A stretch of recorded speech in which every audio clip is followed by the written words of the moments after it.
I'm outside in our back garden, just like doing the last harvest of the last bits of spinach in September. I know it's who talks about the garden in September, it's not spring, but we need to talk about this garden and what it has taught me before we get into the winter, as I enjoy the last bit of spinach leaves and tomatoes, and I'll show you some of that.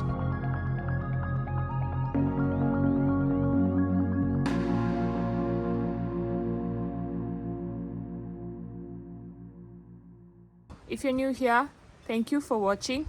Thank you for joining me. I'm Karen Ekwang. I share my journey of relocation. And thank you for subscribing. If this video resonates with you, press the like button.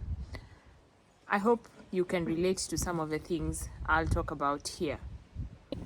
I want to harvest the last bits of spinach. And it's a small garden. It's in containers. But where the lessons? So back in Kenya, I used to have a considerable amount of garden. Honestly, I grew up, my mom grew most of our food. She still does. And it was natural for me to continue when I got married in our family. So we had a garden. I planted lots of things. I experimented a lot. I really enjoyed.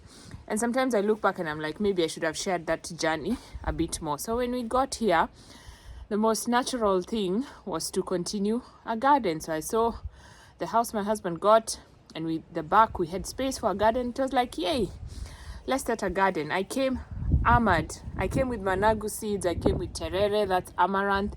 Like I wanted to continue that. So it didn't really work out the way I thought it would work out.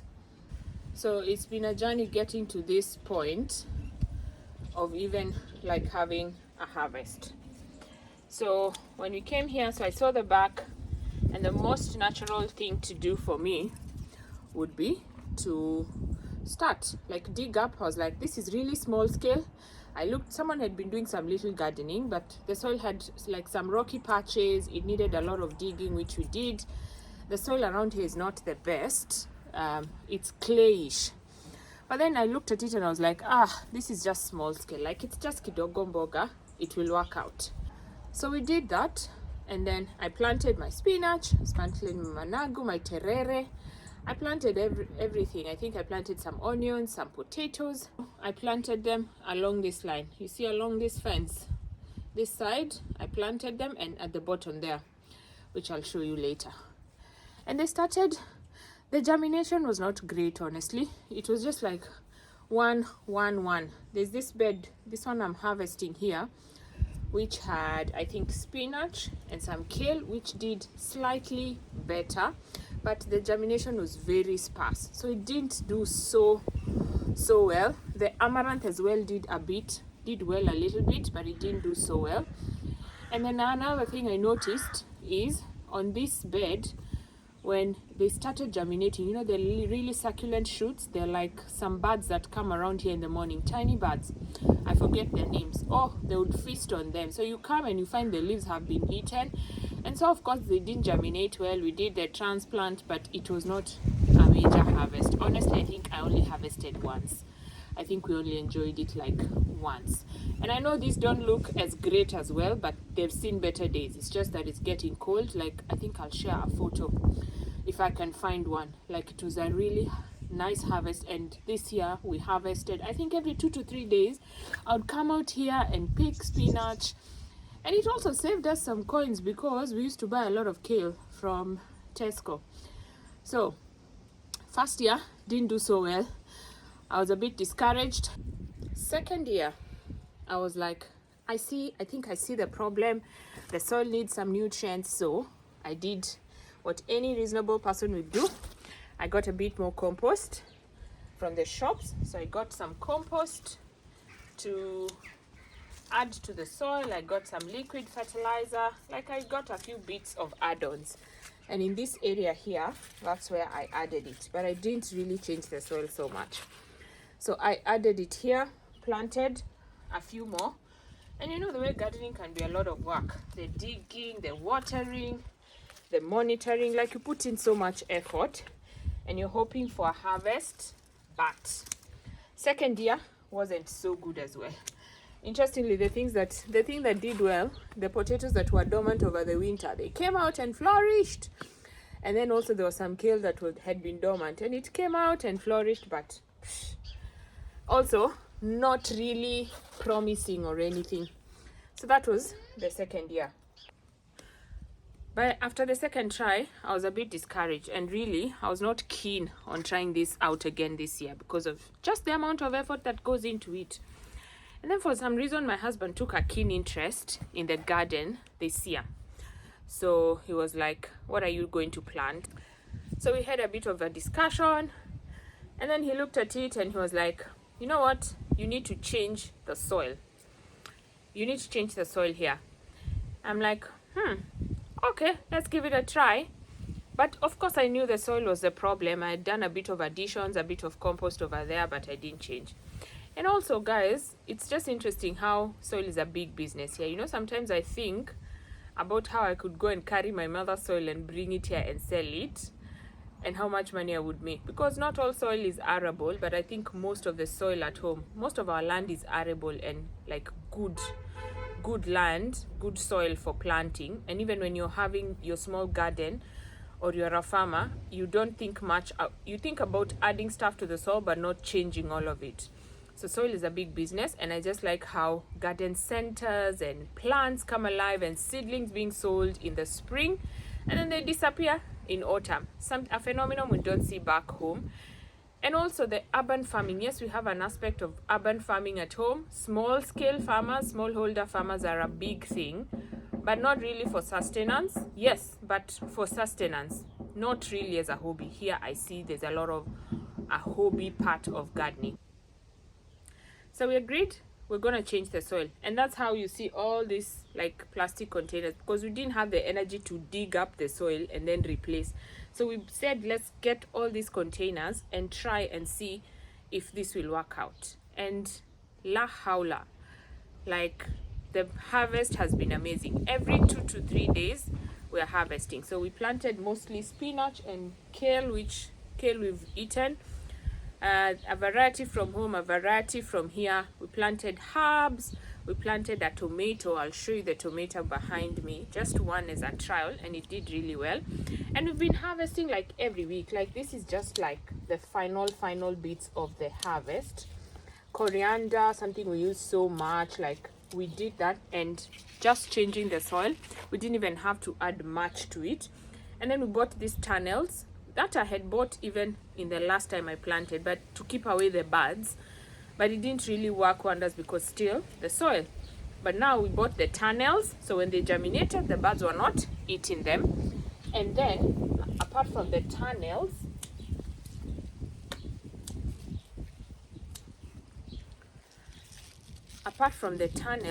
we got the containers and the soil, and the harvest has been amazing. We've enjoyed, like, don't have to buy kale or spinach so often. It's just now it's coming to an end. But then this thing just, you know, when something hits you and it's like if you didn't change the soil, nothing would work out. And it's the same thing for our hearts. Like sometimes if your heart is bad, like if your heart is carrying heaviness, it's carrying stuff, the output will be bad, no matter how hard you try. No matter how hard you try. You know how the Bible says, guard your heart, for it is the wellspring of life. And then also the parable of the sower that talks about the soil being the heart, the seed being the word of God. Like if you do not guard your heart, if there's pain, if there's trauma, if there's bitterness, if there's hate, if they're just unresolved issues, some of them are simple, some of them are from childhood, if they're unresolved, it will show. You will put in all the effort, but it will show. So today I'm just reminding you, guard your heart. Some seasons will really reveal what's in your heart, but if your heart is bad, the output, they're just ceilings you will not be able to break through. They're just levels you'll not be able to go past because your heart is bad. You just live a life full of triggers, and some of these things we put on ourselves. You just become this anxious person, you become this sad, this angry person, and you say, this is me.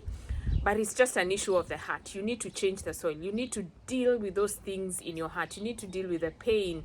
Maybe it's grief, maybe it's trauma, maybe it's hate, maybe it's pain. I don't know, whatever it is in your heart, you know better. You need to deal with it, and you need to change it for your life to be fruitful, for you to have a bountiful harvest. That also really hit me. The birds that were eating these things, the spinach, just when they sprouted.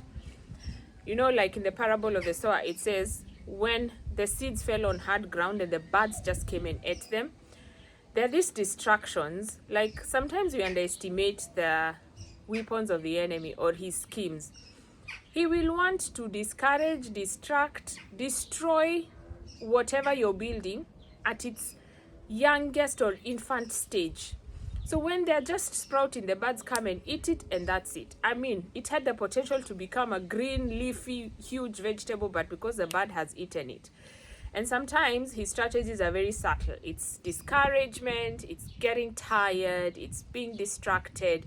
It's just someone saying a word and you take it. Sometimes it's even our emotions that just destroy that thing that you're building. So just a reminder to be careful when you're building, to know it is still a sensitive time. It may look small, but the potential is great for that thing, for that dream, for that vision, whatever it is.